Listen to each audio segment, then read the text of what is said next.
Hello, everybody. Happy Tuesday, February 27th. Shannon Adcock here with Awake Illinois. We are now streaming episode 5 of Protect the Kids across all of our platforms. Thanks for joining us on Twitter, formerly known as Twitter, now X, Facebook, YouTube, Instagram. Thank you so much for being here. And the recording will be available after this wraps. I just want to thank everyone who has come on our live streams. Starting last week, we have had some amazing people who have been willing to share their time and bring their advocacy voice to these episodes of Protect the Kids. So we started out with Jeff Cleghorn last week. He kicked it off. He is a gay rights advocate and also now against trans activism preying on children. So check that out. We had Jeanette Cooper of Partners for Ethical Care, a mom who is empowering families in Illinois and beyond to find ethical care for their children dealing with gender dysphoria. We had January Littlejohn, who is a fierce mom out of Florida, has a federal case right now pending because of her daughter being socially transitioned against her and her husband's rights, really. They were violated. And so they have a federal case, and she speaks to that and how parents can be empowered to protect their children. And then yesterday we had Dr. Clinton Van Meter, who is a board certified pediatric doctor. And he speaks quite readily to the harms of children and not speaking truth to them and how this agenda is preying on them and their bodies. And all of this really came about because of House Bill 4876 being filed here in Illinois by Rep. Ann Stava Murray. And we'll get more into her in a bit, but this has brought a really wonderful opportunity to our state to empower you as parents, as pastors, as policymakers, as educators, clinicians, whatever it may be, to hear the truth and to hear the truth from a variety of different perspectives, a variety of different advocates from across the country that are working to protect children. So this is just a start. We're building on it. And I know that some people are sort of frustrated because they see the voices that we have invited, they see the strategies that we implement, and they have harsh criticisms. That's fine. That's your First Amendment right to free speech. But I will tell you that anger is cheap and spewing it is not courageous. So there is a verse out of James, book of James, be quick to listen, slow to speak, and slow to become angry. So all of this live stream episodes that we've been putting out is meant for you to hear and be educated on this topic. It's easy for us to be angry about the filing of this bill, but are we going to listen? Are we going to empower ourselves to truly protect children? And are we going to do something? So, these people here who have already spoken and are going to be coming on the live streams, and I'm about to welcome an awesome guest on here in just a minute, but these are people who are doing something and they have a voice that they are sharing. They don't have to, but they're putting themselves out there to protect children. And for that, my organization, Awake Illinois, and I personally am very grateful. I think this is another interesting thing to consider. This is another verse out of Matthew. Whoever causes one of these little ones who believe in me to stumble, it would be better for him if a millstone were hung around his neck and he were drowned in the depth of the sea, spoken by Jesus Christ, who I believe to be my Lord and Savior. Thank you, Savior. Thank you, Lord. And so what are you doing to protect kids? That's my question. Are you just out there a keyboard warrior, or are you going to come on board and help us protect children? So I just want to leave you with that thought. And with that, I am very grateful to welcome to today's episode 5, a very special guest, Sara Higdon here. Thank you so much, Sara, for being here. Yeah, thank you so much for having me. I was super excited when you reached out because I think what you guys are doing here is really good. I love being able to touch individual states, right? So I guess I'm more of a national brand, and so when people call me, I rely on people like you to let me know what's going on in every different state. Yeah, well, thank you for speaking about this House bill, which I know you think is insane. Most of the country, I believe, sees the insanity behind this, regardless of your political viewpoints and where you fall politically. And so we've already delved into a lot of some of the clinical aspects, some of the parental rights aspects. And so now you, with your history of gender dysphoria, thank you, by the way, for your service to this country, an Army veteran. I would like for you to just speak to people about your experience, because I know that most parents, and I think still most communities, have yet to personally even understand a story such as yours. And so I think they're fearful of it. I think that they're intimidated by it. And so that's why your story and your voice, I think, could be very empowering. So just tell us about yourself, Sara. Yeah, I mean, just kind of going all the way back and starting with where my gender dysphoria started. And it really started when I mean, the moment I became self-aware, I knew that there was something different about me. I knew that for some reason, I always wanted to just be a girl. I always knew I wasn't. But I wanted to be, and something drew me to that. And there was days I would wish that I would wake up the next day as a girl. And for me, that was I didn't know what it was. It was different. I grew up in the 90s, so I just kind of, lived with it as a secret for almost most of my life. When I graduated high school, actually when I graduated college, I ended up going into the Army. I spent 7.5 years as a logistics officer in the Army. I served in Afghanistan, got a Bronze Star. Was with providing support to the 101st, 82nd. I did a lot of different stuff there. I got married while I was in the Army to a woman.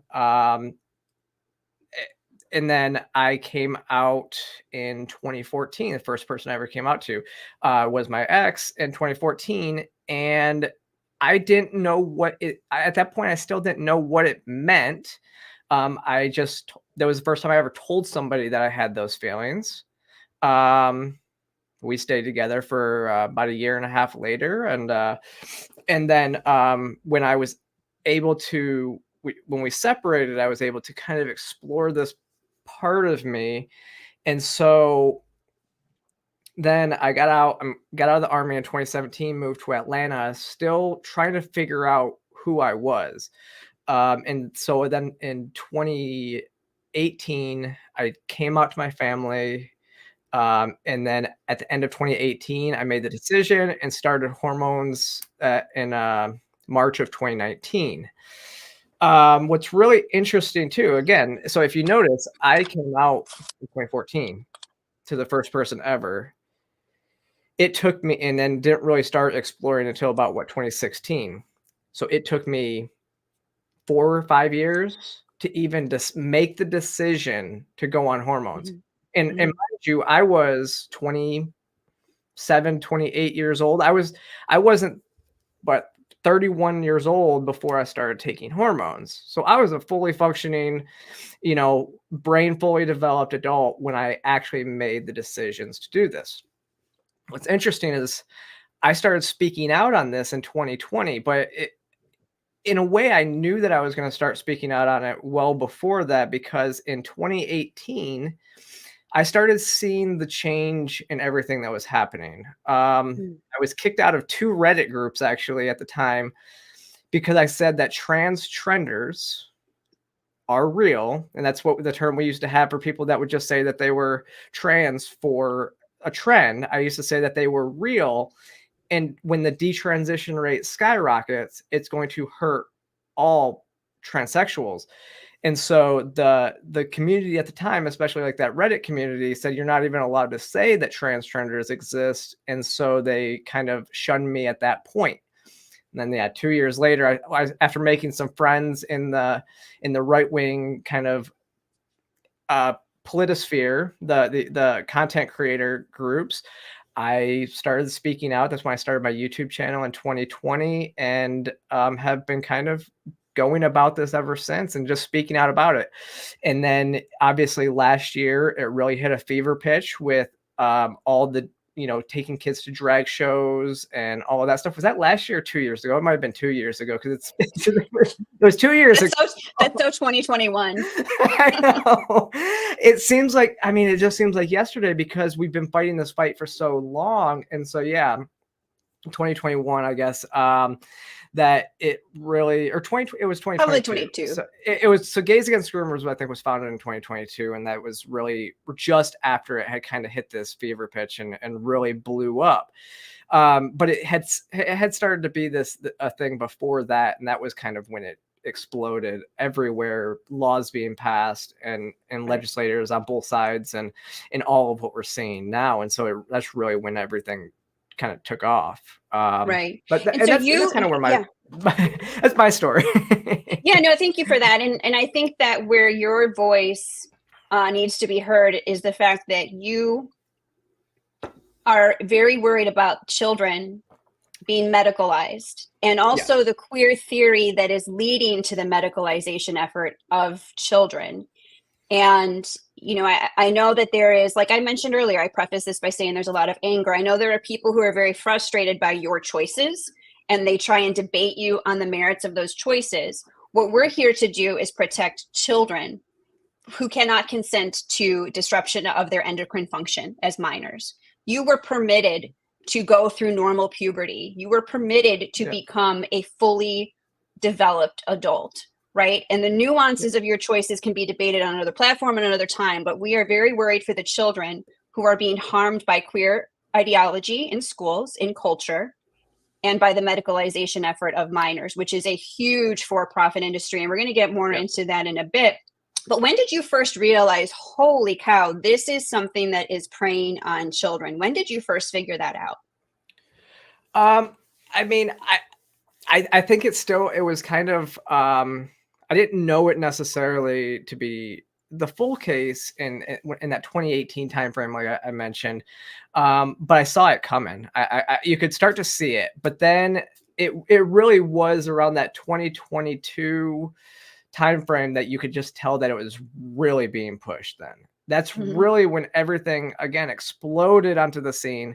You saw kids being taken to drag shows. You saw all this stuff, and it was like, where did this come from?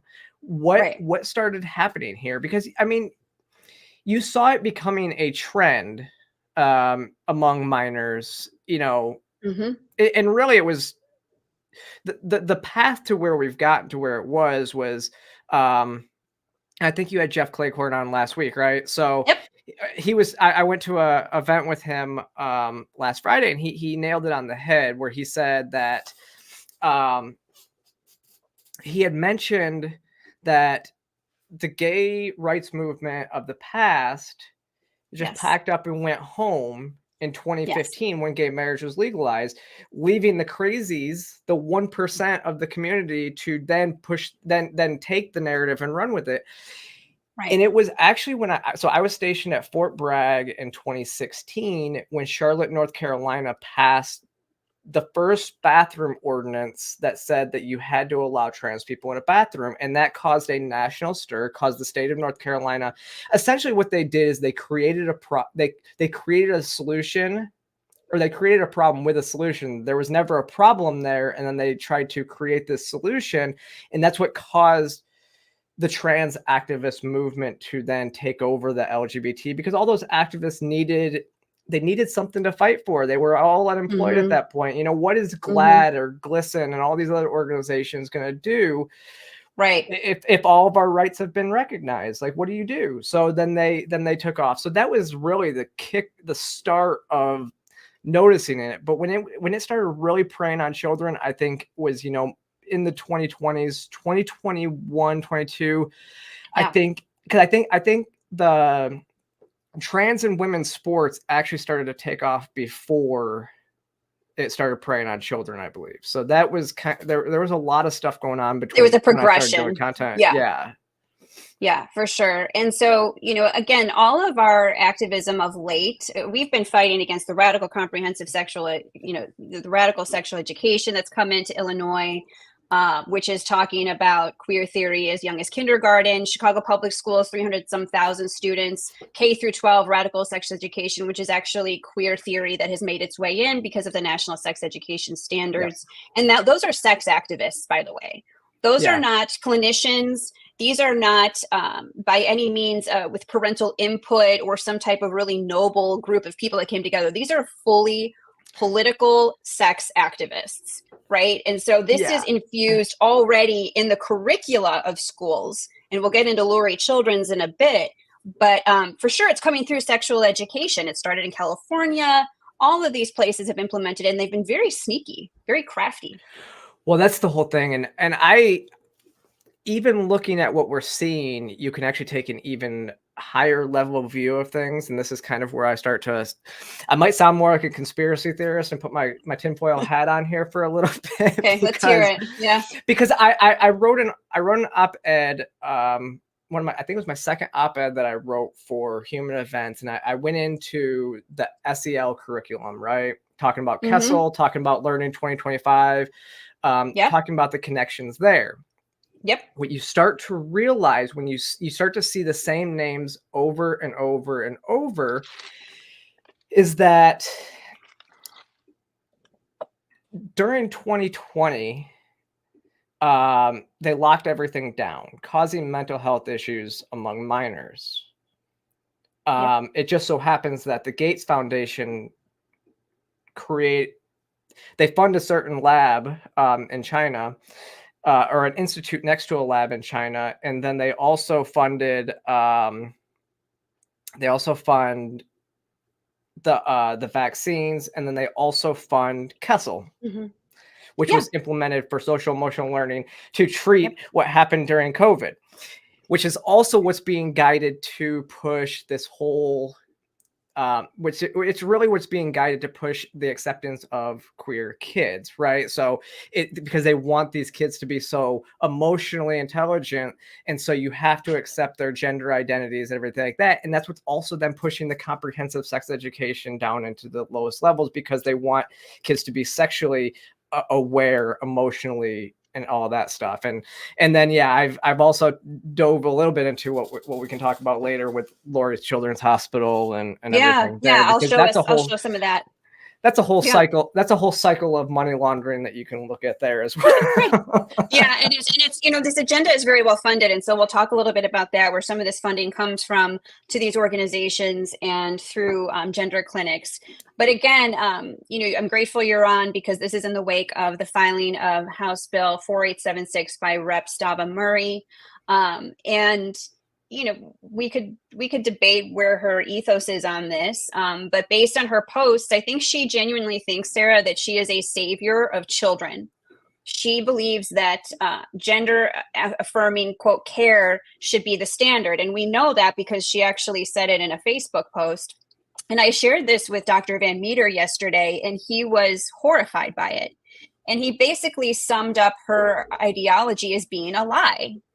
And so she says trans kids go through irreversible damage from a puberty that doesn't match their gender identity every day in this country. To ignore that damage further harms trans children and puts them at risk for the mental health issues you purport to care about. Giving access to life-saving, gender-affirming care should be the standard. Again, you're coming from the perspective of a grown man. You went through puberty. Yep. But if you were 13 years old right now in the state of Illinois, if this bill were to pass, and you, in all of your naivete, said, I should be able to get estradiol right now, and you tell a certified counselor, they are mandated, if this bill were to pass, to consider your parents' objection to that treatment.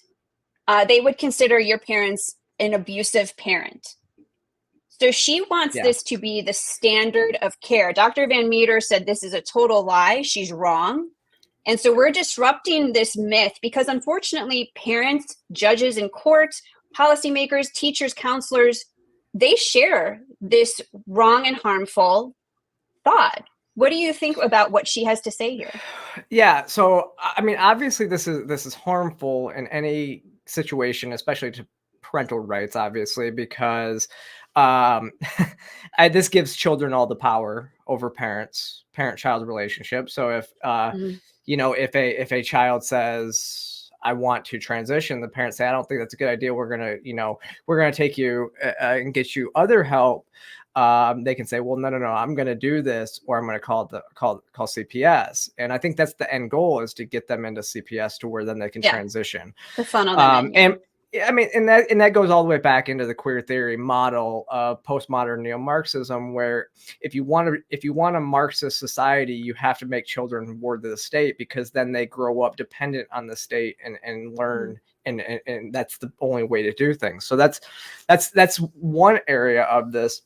Yes. But just talk about the term life-saving. And this is what you hear activists and stuff use all the time, is this word life-saving, as if it's a foregone conclusion that a child is going to commit suicide simply if they don't get this care. Now, study came out this weekend, and this is really interesting timing. Study came out, actually it came out last week, but this is something that was really weird. It happened this weekend. A gay writer, so a homosexual man from the New York Post, wrote up this new study that showed that when you account for all of the, like, they actually said gender affirming care does not treat suicidality at all, is literally what this study out of Finland said. Studying from people that were referred to the gender clinic, because they have a socialized they have socialized medicine over there. So all those people that were referred to the gender clinic in Finland, out of all those children, there were 50 deaths, and it was 20 of them were up to suicide. And then when they went in and they looked at that, they said, well, what, and then they factored out all the other comorbidities, all the other mental health issues that the child had. They said that there was no connection between gender dysphoria and suicidality in people that had been treated. And so what happened is the senior comms director for GLAAD lashed out at this journalist simply for reporting this in an accurate and fundamental way. Basically called him a self-hating gay man for pushing quote unquote junk science. And again, where have we heard that term junk science before? While GLAAD and GLSEN and all these other organizations, they still use the Turban study, which is based on a survey. And you can imagine the way that you take a survey while you're living in your dysphoria. Yeah, it's not a gold standard. Yeah. No, it's the least scientific way to do stuff. So when they actually have something that follows the scientific model, that's now junk science because it doesn't follow along with that. What's really interesting about this is the reporter had actually quoted Marcy Bowers, who is the president of the World Professional Association of Transgender Health and is also a trans woman, is Jazz Jennings surgeon, and is also the person that revealed that out of all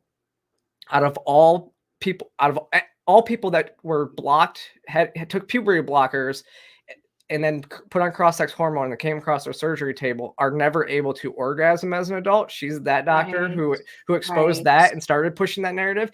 She also said in this article that I don't think suicidality has never been a good way to gauge whether gender affirming care is hard,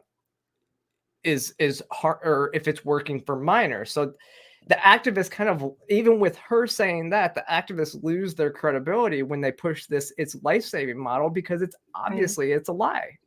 It is a lie. And we have links to to Colin Wright's tweet, which showed that there's this study now showing that there is no benefit to medicalization of minors. Pediatricians are now talking about this. The American College of Pediatrics has put out a statement. So there is, I think, more awareness that is coming. I did find this Substack graphic really interesting. Lupron is not a suicide prophylaxis. To disrupt this myth that a dead a living son is better than a dead daughter. All of these lies that unfortunately families that are dealing with very real trauma have been sold this bill of goods, and it is a lie. And so through awareness of voices like yours and many others, I do think that the tide will turn. But we have to keep talking. We have to keep sharing this information, because mainstream media is not going to talk about it. They're not going to talk about the fallacy of the Dutch study, which was the basis and the foundation for this terrible application of medicalization of children. And so we have to be the ones to do that hard work. We have to cover a lot of ground very quickly. So I was going to get into this. So you had covered on one of your, actually, I have a graphic of you doing a broadcast. You actually were talking about the trans flag, which I thought was really funny. And I have a link to this, Sarah, so people can go back and listen to it, which I thought was just really funny. You can just go to my my YouTube channel or even my Twitter. X I have it linked has to it your on there Twitter too. broadcast, Yeah. which is cool because you can actually still like listen like on 1.5 speed and such. I like to do that when I'm driving. Yeah. But this was really funny where you're just like, well, I just thought that was really funny, the commentary on how you reject the trans flag. Well, that's the ideology. I say that's like that's the ideological flag. It's the Marxist flag now. You know, it is Right. because obviously when they added the black and brown, that has nothing to do with sexuality. That has nothing to do with gender identity. That has No, it's everything in the kitchen sink. yeah. And then that was so Beth, our one of our reporters and social media people over at the Post Millennial, she's a great photographer. She actually took that picture right there, and she said she's never seen this before. It was like the stuff of memes, but never seen it in the wild. And yeah, they added the wild. Ukraine. They added the Ukraine The blue and the stripes to it. yellow. Yeah, they added the blue and yellow Ukraine stuff. So it's obviously that doesn't that literally represents that's the new communist flag. That's the flag of the US communist.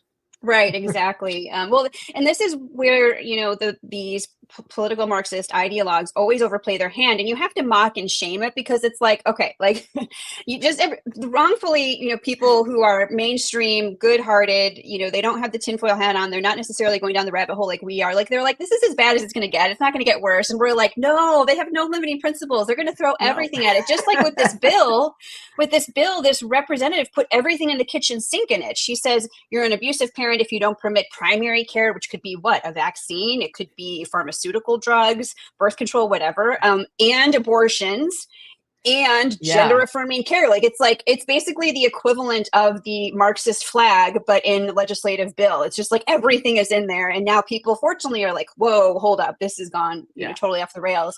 But with with all of this, I was gonna say, with all of this, this is one area that kind of gives you a little bit of hope, right? Is for so long, like the left has always been very cautious. Not, you know, they understood the boiling frog analogy, right?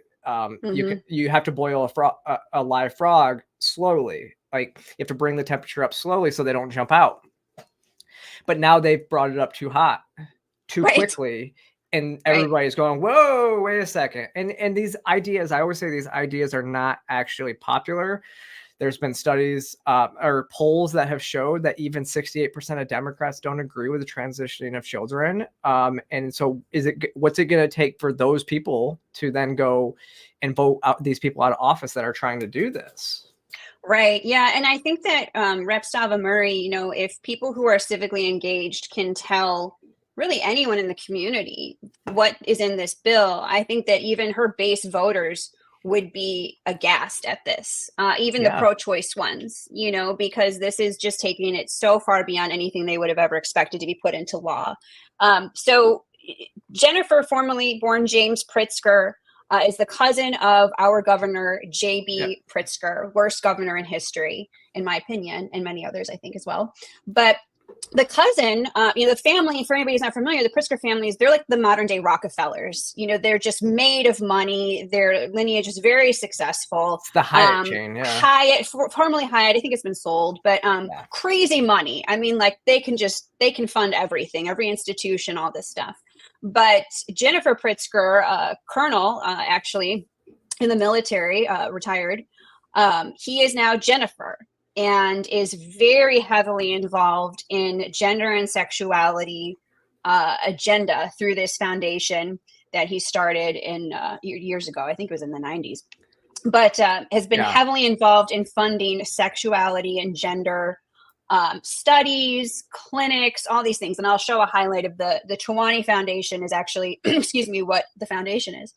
And he's been married 3 times now, divorced twice, married third now to a woman, and he's had a few children. So he has the fortune of not having had his puberty interrupted, not having mutilated or sterilized himself as a child, which unfortunately the agenda that he funds is doing to children. So how nice for this Pritzker to have been able to have children and function in a marriage, and how nice for him. But people need to understand that there is a lot of money coming from even just his one foundation, the Chawani Foundation, which he started. And I think it's very important to look at, and I have actually the grants up here. So the 2020 giving alone, millions of dollars going into a variety of different things, health and human services, but gender and human sexuality in 2022, $1.496 million. So let's look at 2022. A lot of different initiatives, equality. So you've heard of equality by state. There's Equality Florida, Ohio, Illinois. They're a big lobbyist group. Yep. They have big funds here. So he's given thousands of dollars to them. University of Minnesota Foundation, Vanderbilt. You can see education research, parent care, transgender. And remember what we know about Vanderbilt. Tell us. Yeah, tell us about Vanderbilt. So Vanderbilt, if you remember, it was actually the Daily Wire exposed Vanderbilt, their gender clinic over there after their a leaked video of one of their finance people was advocating to push this gender surgery on minors, saying these are huge money makers. Like, that was the literal quote that came from that, is these are huge money makers, and then tried to go into that stuff. So that actually, so Vanderbilt, so Vanderbilt's their gender clinic shut down last year. So because of that, it was shut down. So that's a big news story, but it exposed where a lot of this is going, and the money is actually going too. Yes. Now, and so that was 2022. I'm going to pull up 2023 too. And correct me if I'm wrong. It's kind of, Jennifer is a little bit interesting too, because if I'm not mistaken, wasn't Jennifer a longtime Republican before pushing a lot of this stuff? Before Trump. Okay. Yeah. Yeah, I had donated to the Republican cause, but I mean, who cares? Well, that's what I mean is, like, yeah, well, I get the irony. I get the irony of it, but it didn't matter. This agenda trumped all of that. Well, that's what I'm kind of getting at a little bit, because we see Republican governors in Ohio and Nevada vetoing bills of this stuff. Yeah. We saw actually Asa Hutchinson tried to run for president after vetoing one of these bills. Yes, he did. And I confronted him when he was here in Georgia, so that was fun. But nice. But it also makes you see people like this who maybe they are more conservative in their values, but at the end of the day, money and agenda and power trumps values to a lot of these people, and that's straight up evil. I agree with you. And Lurie Children's Hospital, $200,000 in 2023 for gender and sex development. And this is building into the curricula infusion that's made its way into schools, where we have, through FOIAs, through public records requests, found receipts from public schools that have paid Lurie Children's to come in, talk to counselors, talk to nurses. They provide them with resources on chest binders for children, puberty blockers in minors. And so this is happening. This is not hyperbole. I explained that, Sarah. Like, sometimes you talk to people and it's like they're seeing like color TV for the first time. They're just like blown away. But some people are still, like, we've seen the whole movie. Some people haven't even seen previews for it. And so this is not hyperbole. This is really happening. And we try and throw all these different bits of information at you to say, like, hey, when you see an article written about how the Pritzkers are tied to this agenda, that's not just a tabloid article. Like, the money is literally here. It's going to this agenda. Well, and it's deeper than just that donation, right? I don't know if you were going to talk about this later. JB Pritzker, I mean, literally paid millions to establish the gender clinic at Lurie's Children's Hospital in 2013, I think. And then got elected governor. And got elected governor. And now they're providing sex toys to minors in schools. The Children's Hospital is. And so where's he? I mean, and he's the one that's, executing the education systems. He's over the education system. So this whole comprehensive sex education where his Children's Hospital is donating all this stuff. It's just this big cycle of money laundering that everybody should be aware of how it's happening. Yeah, exactly. And so Ann and Robert Lurie Children's Hospital of Chicago. So the Pritzkers have their name on the Department of Psychiatry and Behavioral Health, right? They have their name on a college at University of Chicago, on Northwestern, campus. So they are the Rockefellers. They have their tentacles in all of these things.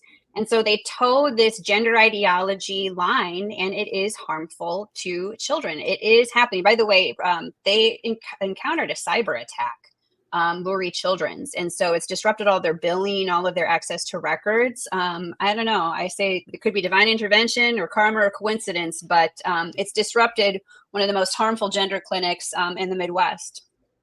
Wow. Yeah. Yeah. I don't know. So it might be just divine intervention.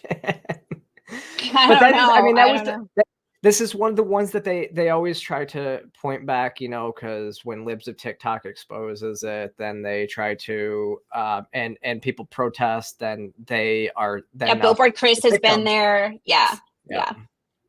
And they say that bomb threats are called in and all this nonsense, which we reject all of that nonsense. This is why we do respectful advocacy here, right? And we have these conversations to talk to people. But yeah, I think people need to be aware that this is absolutely an agenda that is well funded. And Jeff Claycorn, in our first episode of Protect the Kids, he had sent me this snapshot that he wanted shown. And it just shows all of these organizations rooted in queer theory and, preying on children and confusing them with their sexual identity. Major money. Human rights campaign, crazy money. Look at 2022 in the blue versus 2015. Crazy money. And he talks about how back in the gay rights activism years, none of this money was around. Nobody was throwing this crazy money into activism. But now that it is a moneymaker in a for-profit industry, all of this money is infused. I mean, look what I talked about earlier. I mentioned GLAAD earlier. Why would they allow their senior director of communications to attack a journalist for just reporting a study? That shows it. It's a huge moneymaker for them. They're threatened by it. Yeah, because it shuts down their entire narrative and what they're pushing, and their biggest manipulation tactic to get people to go along with it. It is interesting because I always say that the abuse. I didn't say this earlier, but it's like that the whole the notion that somebody is going to commit suicide because they don't get gender affirming care is what abusers do. Like an abusive act. Like if you're about to leave your boyfriend or girlfriend or spouse, and they say, I'm going to commit suicide. If you do that, then that's an abusive situation. It's an emotionally abusive situation. And we see it perpetuated on a daily basis by politicians, by activists, by all these organizations that try to manipulate the population. And that's how they do it. So if the New York Post is exposing this, and then they try to, try to say that the New York Post is not a legitimate news organization, or even worse, it's the New York Times that's actually reporting this. Last year, GLAAD put a truck out after the New York Times Post was writing articles about this stuff that wasn't in their favor. Right. They put a truck out. On the side it said, the science is settled, stop. And then on the back it said, stop questioning trans people, basically. It's like, wait a second. If you ever hear somebody say that the science is settled, the science is never settled. Science is always evolving. We find out new things all the time. So anybody who says that the science is settled, they're trying to shut you down and not ask questions because they know they're wrong. They are. Well, that's like my friend, Jessica Hockett on Twitter. She's big into COVID data. And she merely shared, I think it was a Washington Post article, and that was asking some good questions on some of this, science narrative, quote unquote. And Twitter censored her. They kicked her off of Twitter for months, purely because she shared an article that was asking apparently the questions that pre-Elon they didn't want on that platform. So the censorship is real. It is absolutely happening. There's no question. Well, I was censored on Twitter. Even it was actually just post Elon. It's actually still in my my pinned tweet is when I was on Newsmax discussing this, because I said gender dysphoria is a mental illness, and they locked my account out. But then enough pressure, they unlocked it because it's a mental health disorder. So what else are you going to say about it? But it is interesting. You go back to the chart that you had, and this goes to what you were saying before, talking about a lot of people just don't know. And actually, that's showing 2016, 2015. I used to support the Trevor Project, right? So I used to be a pretty big supporter. I thought they did good work in suicide prevention, and they were, their work was valuable and all of that. And at that time, it probably was. And then their donations took off. I think after the NFL supported them a couple years ago, they did the whole this ad is gay or something like that, and it was it was to promote the Trevor Project. Sorry to laugh. It's just ridiculous. But it was something like that, or it was like football is gay or something like that, and it was just, it was something like that. And I remember I was talking about this on a radio show, and I was like, I've always supported even then I was still supporting the Trevor Project, but then it was about 2022, towards the end of 2022, they came out with Trevor Spaces, and that was probably the biggest eye-opener that I've ever seen as to how ideological the organization was, or at least had gotten to at that point, because these Trevor Spaces would allow people as young as 13 connect to adults. Yes, they have that in Illinois, Sarah. Well, they have it through what's called Youth Outlook. Which are these basically non-government organizations, nonprofits that are community-based, and they get grant money. And I have a flyer. These flyers are ages 13 to 21. 13 to 21, they hang out. I think well, the Prostacia stuff was 13 to 20 or 23. But Trevor Project was even, and all of them are the worst part about this is what they do is they have these what is it? It's an instant out. So basically what happens if your parents walk into the room, you hit one button and it closes your entire browser and erases your history. Yeah. And so that alone is a red flag that who would be in these spaces talking to children, Scary. I mean, yeah. It's and so scary. that's where I was like, wait a second. The Trevor Project is not just worried about suicides. Now they are very ideological. So that was my awakening there. I think that's what a lot of people need to realize. And this is what you kind of were talking about at the beginning about even just the people that want to, have their own ways of doing stuff. What you have to also remember is there's a lot of people that we need to, I think a lot of people need to, read How to Make Friends and Influence People, because when you need to understand that people need to learn, and then you can't beat them up after they do learn something new, right? Like even my views on, 2 years ago, 2 or 3 years ago, I would have thought that, possibly a 16-year-old with heavy gatekeeping possibly could have, looked into interventions about this because of what they always talked about. So I've changed my views even in the last couple of years on this. Yeah, I appreciate that message. To show grace, you have to show grace. And look, our organization hasn't always hit the target either. I mean, you live and you learn. Absolutely, 100%. But these organizations are doubling down in the wrong direction. Exactly. That's what I mean. And that's why like people will see stuff like this though, and then it will be eye opening. And that's where you got. This is why we do what we do when we get out here, and it's eye opening. Yes, it is because like. I don't know. And I also say that too, because there's probably tweets or video out there of me saying something from 2 to 3 years ago that I don't necessarily believe today, but it will still be perpetuated as if I still believe this stuff. But at least you tried and you were doing something. You weren't silent. You weren't apathetic. You tried. And I know Christine tomorrow is going to come on. He's new to advocacy, pretty new. And so, there are things that I think he's even changed his messaging on as he's come into awareness. God bless everyone that's coming into this awareness and doing something, because you're going to take a lot of arrows. It takes courage to do this. You have to have a titanium backbone. And you know what? You don't have to do this. You served your country. You could go off. You don't need to be doing this with me right now, but you're doing it, right? And you're serving in a different way. So this is the flyer that we have seen with these drop-ins. So ages 12 to 20, and they can do drop-in in person, trans and non-binary youth, and then they have virtual drop-ins. That one's 18 to 24. Trans and non-binary chat space at the bottom, ages 13 to 19. My 13-year-old talking to a 19-year-old, That is insane. That's insane. Again, what 19-year-old wants to be talking to a 13-year-old? I don't understand. These are questions that we should I be do asking. understand.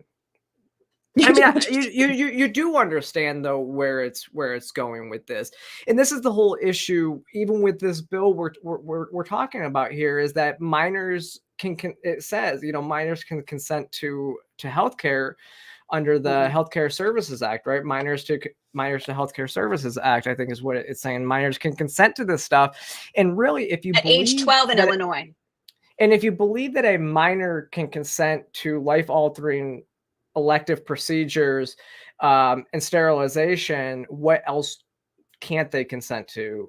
Is really the question that we should be asking. Where does this slippery slope end? Yeah, I totally agree. It's the same question, even in the states where they say you have to do it where you can do it with parental permission, right? Like, if you think that a parent can decide this for their child, do you think that a parent can decide that their child's old enough to have sex at the age of 12? Like, that's where this goes. It's like, if you allow parents to consent to this to their child, then what else can they consent to? Yeah, the consent, the lowering of the age of consent is something that has therapists and clinicians and social workers who do put children's care and concern first. They're very worried about this, because the age of consent is getting lower and lower when it comes to consent for sexual encounters. And that's being taught in comprehensive sexual education, talking to children about lubrication in grammar school, masturbation. This is totally desensitizing children to their bodies in a way that could make them very vulnerable to predation. And when you look at going into gender affirming services, we know that Lurie Children's Hospital is billing Medicaid for these procedures. And when people go to detransition, Medicaid doesn't step in and say, well, now we'll help you because your hormones are all out of whack or your thyroid's all out of whack. You're on your own, and good luck finding doctors that are capable and experienced in handling that detransition issue. So it's just a giant beast, and I feel terrible for these kids. But what's amazing, Sarah, is we have gotten so many messages from families that are saying, I'm so glad people are talking about this. Who can I go to for support, for ethical care for my children? Yeah. And so I'll show some of the recap of organizations people should reach out to here in Illinois. But Jeanette Cooper with Partners for Ethical Care made a very good point. So we already have in statute that you cannot allow female genital mutilation. And so why would we then say that male mutilation is somehow permitted age 12? And if your parents don't permit it, that you're going to be an abusive parent? So we already have some statutes in the books that are talking about the protection of females' genitals, but gender affirming care, we'll cut off your healthy breasts, we'll cut off your penis, no big thing. And she points to the definition of an abused child. And if you read the text, causes to be inflicted or allows to be inflicted upon such child physical injury by other than accidental means. That's mutilation. Yeah. That's mutilation. That's the real abuse. So everything that Anstava Murray is saying should be considered the standard. No, she wants to make the abuse of a child via gender affirming services, right? Which is abusive, the standard. Abuse should never be the standard. And so I don't think that this bill is going to go anywhere. But what's great is that we have had such a pushback and an awareness for people that they're saying, oh, hell no to this. Hell no to this. It is. It's when they do this type of stuff, I was like we talked about, I was on the radio just before this down in Louisiana, and we were talking about this bill. And if you recall, when you sent me this and I pulled up and read it, I actually posted that same thing, that female genital mutilation is somehow child abuse. Well, at the same time, it's okay if the person, if it's under gender affirming care, right? But you're right. I mean, the good news is there's a lot of whistleblowers out there that are coming forward in the medical industry. We had Dr. another Heim woman in Texas. Well, we just had another woman in the Free Press tell her story out of Seattle. And interestingly enough, after the Free Press article published, she then lost her current job that she was working.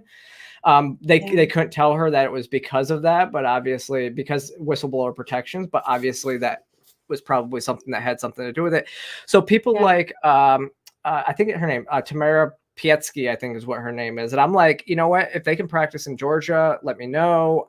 I'll call you. Let's work with me. Start taking care of one another. Yeah. I literally, I would love to support somebody who is like her. And honestly, if, because everybody's always looking for good doctors and stuff like that. And yeah, I mean, you talk about Jeanette. I did an event with Jeanette in Wisconsin last year. I remember that. Yeah. Yeah. With Chloe Cole. My friend Scarlett was there. Yeah. Yeah. Scarlett. Love Scarlett. And so, but there's a big coalition that's starting to build. And so when stuff like this starts to come up, we can really, go all hands on deck and just bring the awareness, because what's happening is they're just hoping that they can slide it in there and nobody really sees what's going on. But when organizations like yours, when Courage is a Habit, Alvin, is a Habit, so when he did this graphic for us.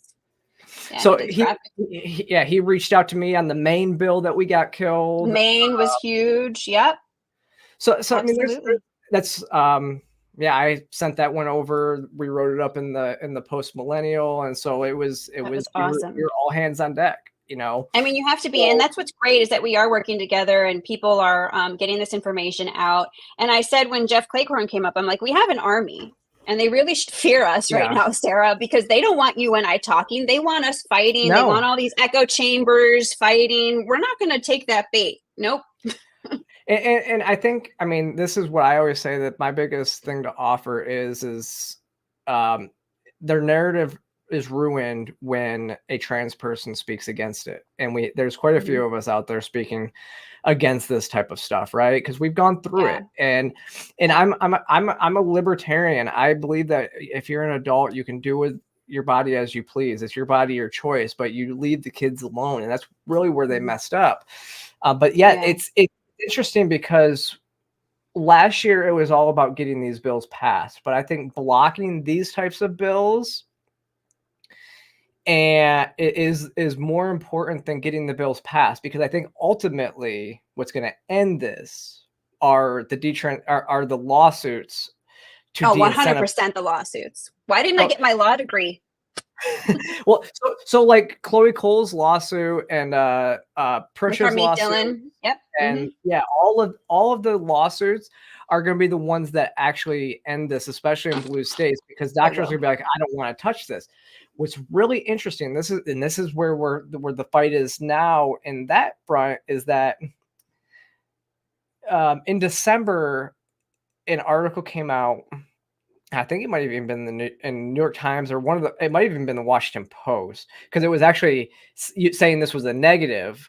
It was kind of pushing this as a negative, is that medical malpractice insurance providers in states where it's illegal to do the procedures on minors and do gender affirming care on minors, states where that is legal, medical malpractice insurance providers are now denying coverage to doctors who do this type of work.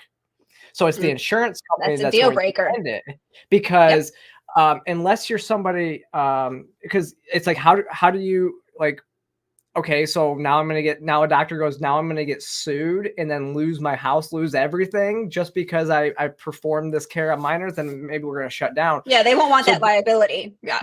So it's all working. I think that's working. So then shutting bills like this down is probably more important than the actual getting the bills passed, which my biggest fear about the bills that we've gotten passed already is they might not stand up to 14th Amendment violations, simply because the Equal Protection Clause under the 14th Amendment would say that they're discriminatory based on sex. And I say that because, for example, they are saying that simply for gender affirming, like for gender related care, a male cannot get breast implants, but a 16-year-old female still can. And so whenever I advocate for it, I advocate for all, plastic surgery for minors or elective procedures for minors, because that's still my biggest fear, is that's what's going to, That makes the sense. courts may strike the bills down, and they struck Yeah. the Arkansas bill down for that. But it is interesting. And so that's where it kind of lies in those in that regard. So I think at the end of the day, yeah, it's the lawsuits that are going to do it anyways. The liability, I mean, people just care about themselves. So even the most sadistic of doctors, if they could lose their house and they can lose their medical license, that's going to scare them. So the lawsuits are what's going to do it. But I still believe, and I was talking to Dr. Van Meter about this yesterday, anytime I have talked to a pastor about this, or a judge, say an appellate judge, they are so green to this topic. They are totally clueless and or uncomfortable. And people have to start getting over that and start delving into this and listening to voices like yours, listening to clinicians, listening to the lawyers that are suing on these cases, because it's not a matter of if you're going to know somebody who has a child that has been harmed. It's a matter of when. And if you're a judge, it's going to come to your court. It already came with Jeanette's case when she was she lost custody of her daughter. This was years ago. Mm-hmm. So it's already happening. So I just implore people to be to find their courage and to start speaking truth for these kids. The time is now. So these articles are all linked. Research shows gender reassignment treatments have no mental health benefit, according to this National Pediatricians Group. That's a great article. American College of Pediatricians put out this statement. They're all trying to champion children. Dr. Van Meter mentioned Biological Integrity, a great website. Jeanette Cooper, if you are a family in Illinois or beyond that is looking for ethical care of your children that are struggling with gender dysphoria, that have been harmed by this queer ideology, confusing them in schools, please reach out to them. We've had so many people send us messages, and it's so great to be able to link them to good organizations that are doing good work, that aren't going to have them in these creepy chat rooms talking about sex and sexuality with strangers, and adults. If I'm not mistaken, Jeanette, they have a team of lawyers too, and if you have been harmed at this stuff too, right? If I'm not mistaken, there are lawyers. Partners for Ethical Care, and also Do No Harm. They have attorneys. So there are so many good organizations doing good work, and we have all of these linked. So feel free to reach out to us if you have questions. And then there is the Church Transgender Response Guide for faith leaders so that they can take a delve into this ideology. And then these books are recommended: Lost in Translation, The Queering of the American Child is new with Logan Lansing and James Lindsay, and then Trans by Helen Joyce. So Sarah, we have had more than 2,680 emails come from just our portal alone, Awake Illinois portal. And this is, this is before the bill has even been read. It's in a committee. It's probably going to die there. And this is purely people saying no way and educating themselves now. You got to train in the off season, and that's what we're doing here to keep the education going, and it's working. So keep going. Keep telling your policymakers that you say no to this. So our organization, we want to see you be able to protect your kids, preach the truth, share these resources, and get involved. Coming up tomorrow is Christine Rebstock. Christine has a very powerful story of struggling with gender ideology, attempted suicide, unfortunately, is still with us today, and is working very hard, pretty new, I would say, to advocacy, but working very hard in Connecticut, working alongside Moms for Liberty and any parental rights organization that's going to protect children. So Christine will be on tomorrow. And then Nicholas Blooms is a young man. He's gay. And he actually, Sarah, at a Planned Parenthood not far from me, had a 30-minute appointment and was able to get estradiol and prescription medication. 30 minutes in and out. That was it. Yeah. That was all that he needed to get that. And so he speaks to his concerns, what's happening in schools, what's happening in these Planned Parenthood meetings. And so we're going to continue these live streams through the next 2 weeks. We do have on March 12th, Detransition Awareness Day. We're going to be speaking with some detransitioners and another clinician next week and the following week. So if you know anyone, or if you yourself want to join us and speak truth and show courage for everyone in Illinois and beyond that needs it, please let us know. But Sarah, do you have any parting words for people? What people should keep in mind as they tackle this advocacy for their children or for their communities? I would just say, know that, like I said earlier, the numbers are behind you. Most people, they just don't know. And so they need to be educated. And you have to come at this from a place of compassion. And you have to, I mean, because most people, they listen to these things, and the left is so good at emotional manipulation. And so you really have to learn how to discuss these things and be fact-based about it. I think that's the biggest thing is, Yes. Bring facts. Because when,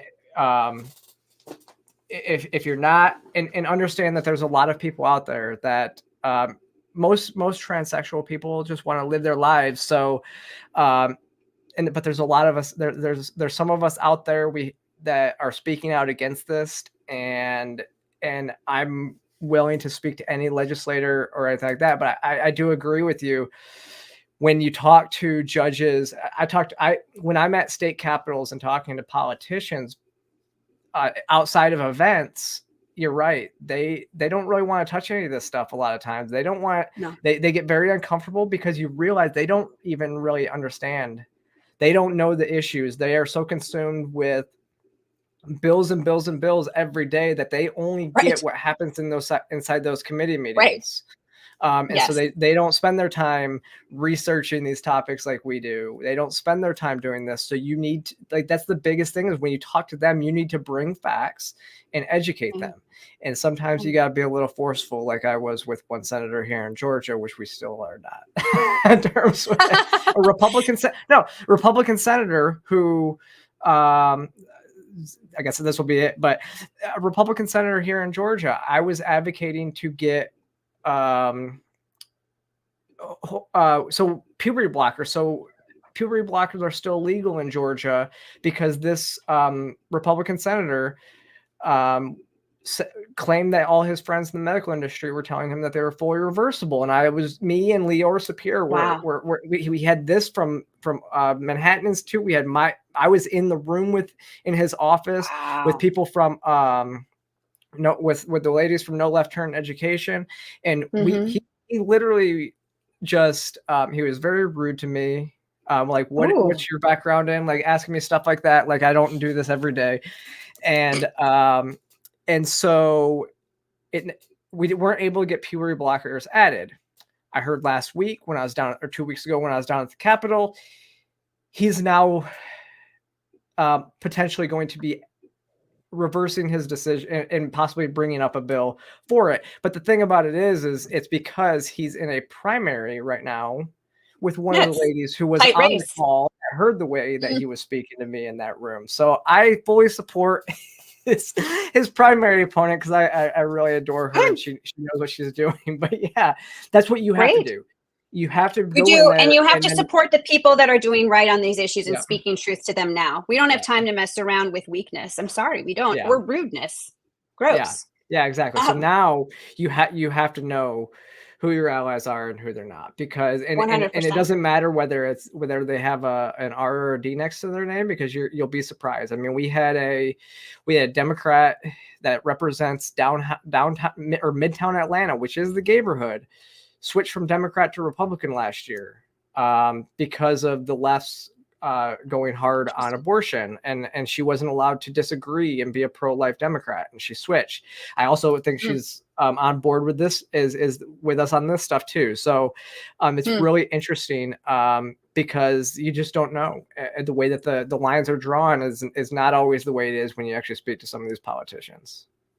Absolutely. I totally agree with you. And I will say, the opponent for Anstava Murray, who put forth this bill, he's the Republican candidate. She's a Democrat, so he's not primarying her, but he will be on the ballot.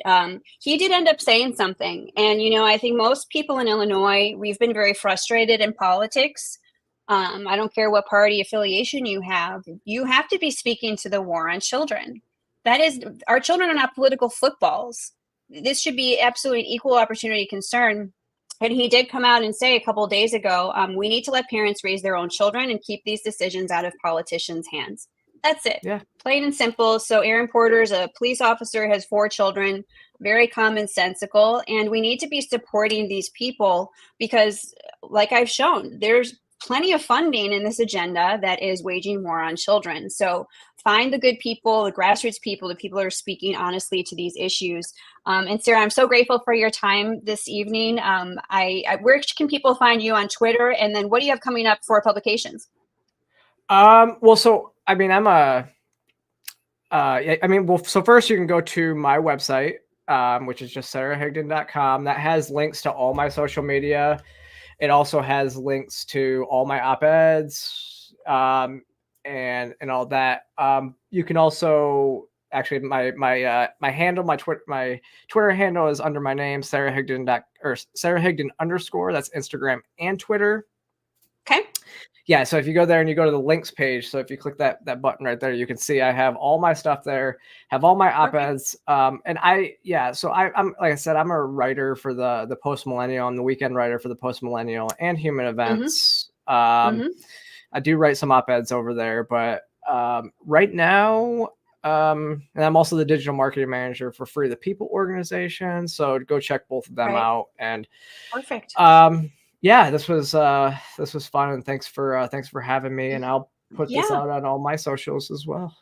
Thanks. Well, we will have the links to some of the articles that you mentioned, and then of course where people can find you. But I am very grateful for your time, Sara. Everybody check Sara out, A Loud Voice to Protect Children from Queer Theory and Gender Ideology in Medicine. So good luck to you, Sara. I hope to see you soon. And thank you everyone for tuning in, and we'll see you later. Good night.